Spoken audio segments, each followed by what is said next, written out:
Hello everyone, welcome to Sanix classes. आज की video में हम हिंदी कहानी चंद्रदेव से मेरी बातें पढ़ेंगे। और कहानी पढ़ने से पहले सब इसके कुछ महत्वपूर्ण बिंदुओं को हम देखेंगे। तो यह कहानी बंग महिला द्वारा लिखी गई थी, जो कि सर्वप्रथम सरस्वती नामक पत्रिका में प्रकाशित हुई थी। इसका प्रकाशन वर्ष 1904 है और यह निबंध के रूप में प्रकाशित हुई थी। भवदेव पांडे ने इसको हिंदी की पहली राजनीतिक कहानी माना है। और इस कहानी के जो पात्र हैं वो स्वयं लेखिका हैं और चंद्रदेव हैं। यानी कि जो लेखिका हैं वो चंद्रदेव को पत्र लिखती हैं और उस समय की तत्कालीन भारत की परिस्थितियों पर व्यंग करती हैं। तो आइए चलिए इस कहानी को हम पढ़ते हैं। लेखिका लिखती हैं, भगवान चंद्रदेव, आपके कमलवत कोमल चरणों में इस दासी का अनेक बार प्रणाम। आज मैं आपसे 2-4 बातें करने की इच्छा रखती हूँ।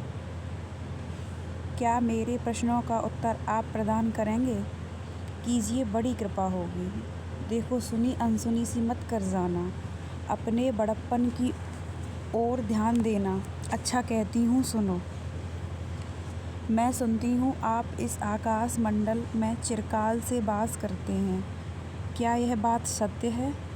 यदि सत्य है तो मैं अनुमान करती हूँ कि इस सृष्टि के साथ ही साथ अवश्य आपकी भी सृष्टि हुई होगी। तब तो आप ढेर दिन के पुराने बूढ़े कहे जा सकते हैं।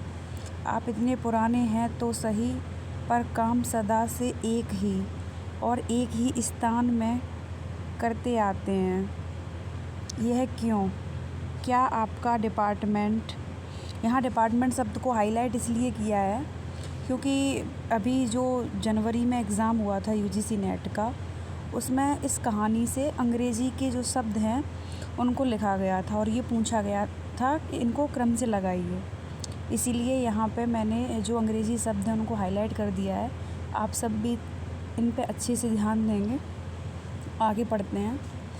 क्या आपका डिपार्टमेंट महकमे में ट्रांसफ़र, बदली होने का नियम नहीं है?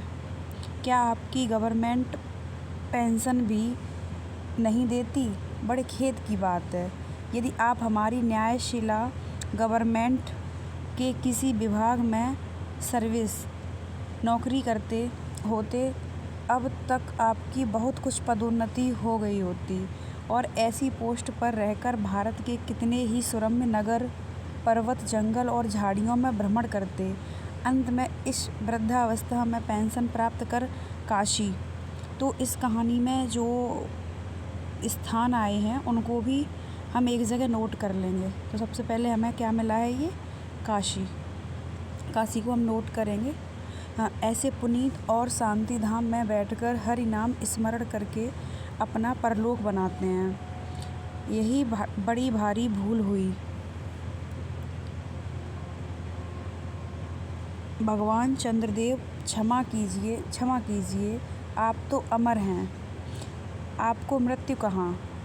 तब परलोक बनाना कैसा? ओहो, देवता भी अपनी जाति के कैसे पक्षपाती होते हैं। देखो ना, चंद्रदेव को अमृत देकर उन्होंने अमर कर दिया। तब यदि मनुष्य होकर हमारे अंग्रेज़ अपने जाति वालों का पक्षपात करें तो आश्चर्य ही क्या है।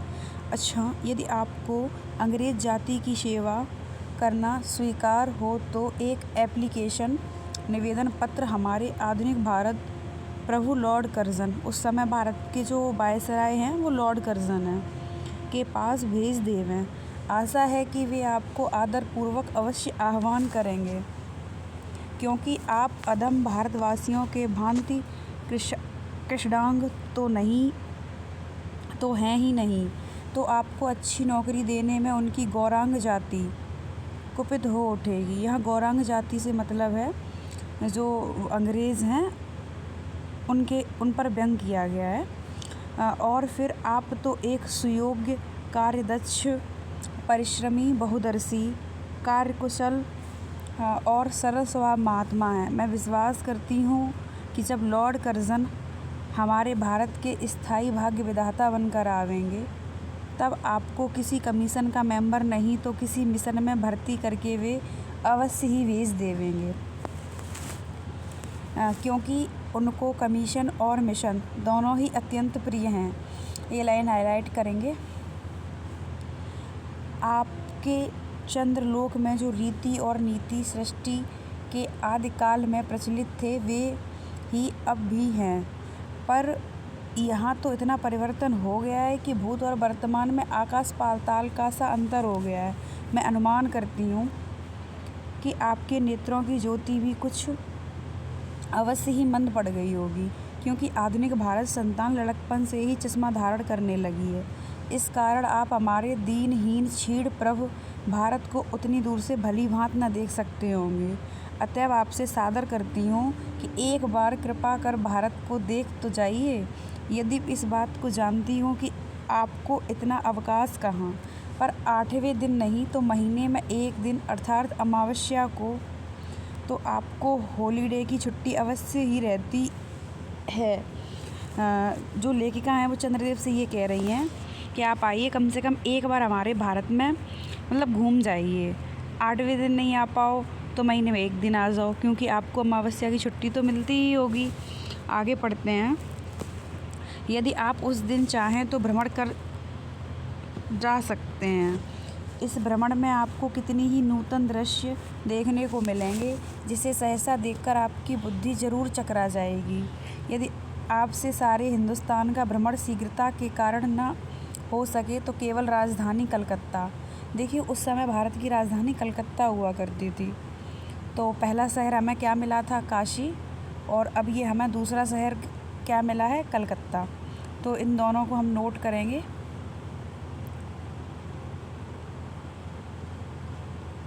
आगे पढ़ते हैं। को देख लेना तो आवश्यक ही उचित है। वहाँ के कल कारखानों को देखकर आपको यह अवश्य ही कहना पड़ेगा कि यहाँ के कारीगर तो विश्वकर्मा के भी लड़कदादा निकले। यही क्यों आपकी प्रिय सहयोगिनी दामिनो, जो मेघों पर आरोहण करके आनंद से अटखेलियाँ किया करती हैं, वह बेचारी भी यहाँ मनुष्य के हाथों का खिलौना हो रही हैं। भगवान निशानाथ, जिस समय आप अपनी निर्मल चंद्रिका को बटोर मेघमाला अथवा पर्वतों की ओट से सिंधु के गोद में जा सकते हैं, उस समय यही नीरदवासिनी विश्वमोहिनी सौदामिनी अपनी उज्ज्वल मूर्ति से आलोक प्रदान कर रात को दिन बना देती है।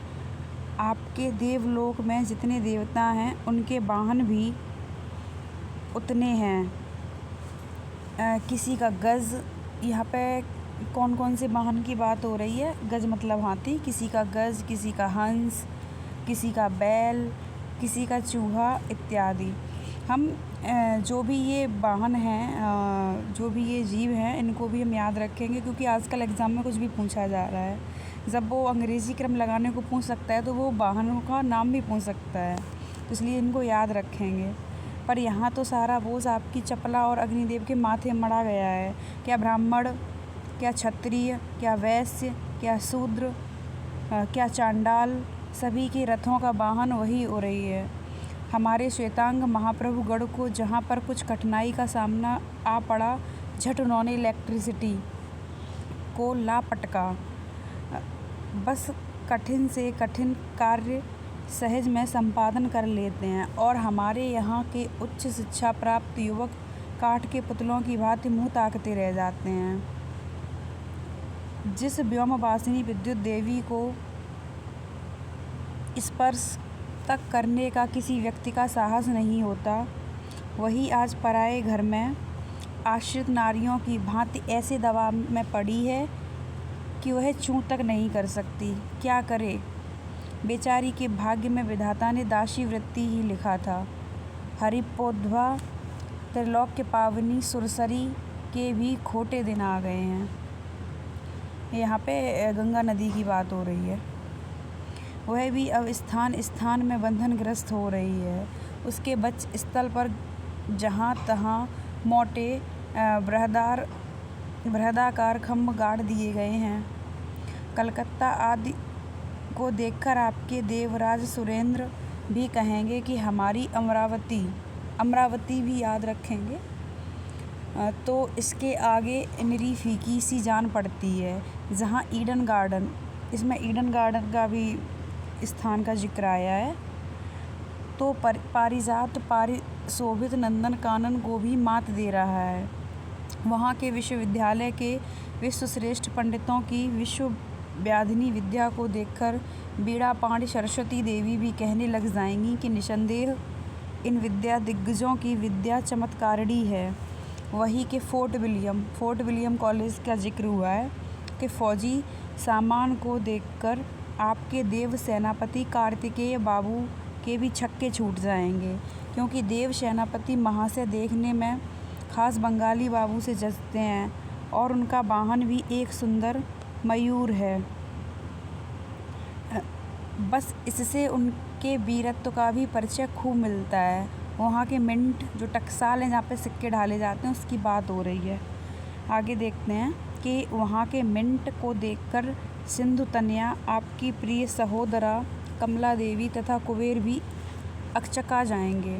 भगवान चंद्रदेव इन्हीं सब विस्मयोत्पादक अपूर्व दृश्यों का अवलोकन करने के हेतु आपको सादर निमंत्रित तथा सविनय आहूत करती हूँ। संभव है कि यहाँ आने से आपको अनेक लाभ भी हों। आप जो अनादिकाल से निज उज्ज्वल बपु में कलंक की कालिमा लेपन करके कल्कि, शशांक, शशधर, शशलांछन आदि उपाधि मालाओं से भूषित हो रहे हैं, सिंधु तनय होने पर भी जिस कालिमा को आप आज तक नहीं धो सके, वही आजन्म कलंक शायद कहीं के विज्ञानविद पंडितों की चेष्टा से छूट जाए। जब बम्बई में स्वर्गीय महारानी विक्टोरिया देवी की प्रतिमूर्ति से काला दाग छुड़ाने में प्रोफेसर गज्जर महाशय फलीभूत हुए हैं, तब क्या आपके मुख में कालिमा छुड़ाने में वे फलीभूत न होंगे? आगे पढ़ते हैं। शायद आप यह बात भी अभी तक विदित नहीं हुई कि आप और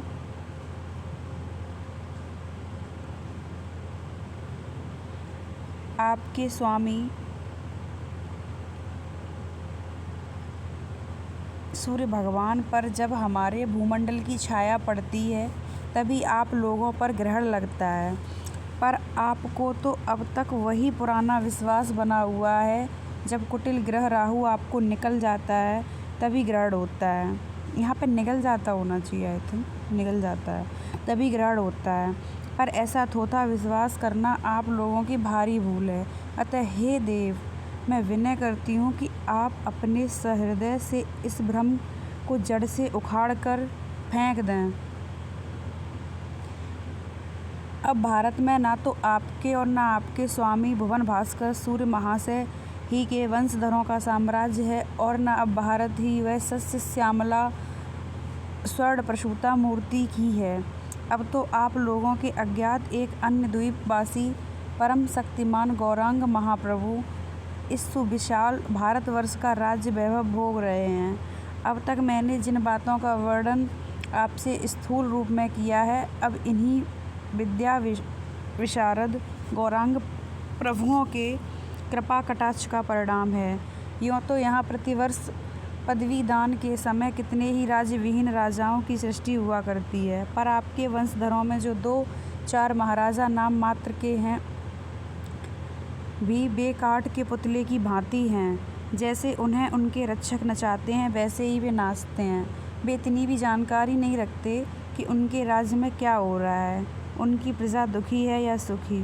वो बताती हैं कि यहाँ के जो राजा हैं उनको कोई मतलब नहीं है, प्रजा मर रही है, दुखी है, सुखी है, क्या है।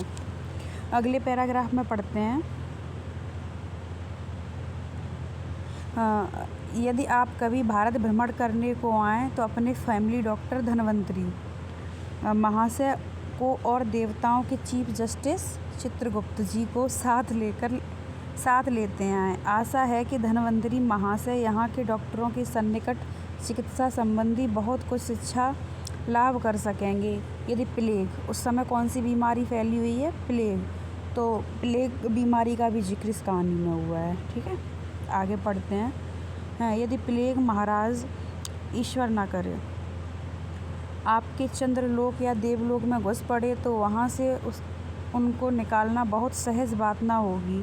यही जब चिकित्सा शास्त्र के बड़े बड़े पारदर्शी उन पर विजय नहीं पा सकते, तब वहाँ आपके देवलोक में जड़ी बूटियों के प्रयोग से क्या होगा।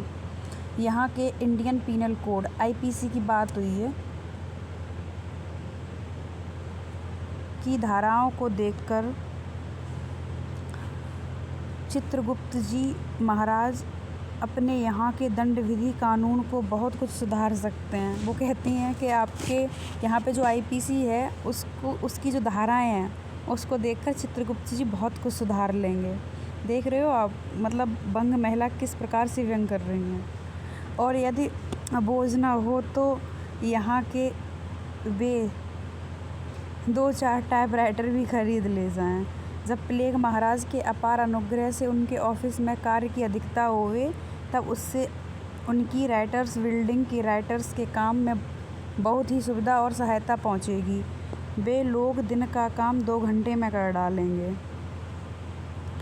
अच्छा, अब मैं आपसे विदा होती हूँ। मैंने तो आपसे इतनी बातें कहीं, पर खेद है आपने उनके अनुकूल या प्रतिकूल एक भी बात का उत्तर न दिया। परंतु आपसे इस मौनालंब को मैं स्वीकार का सूचक समझती हूँ। अच्छा, तो मेरी प्रार्थना को कबूल करके एक दफ़ा यहाँ आइएगा ज़रूर। और एक बंग महिला।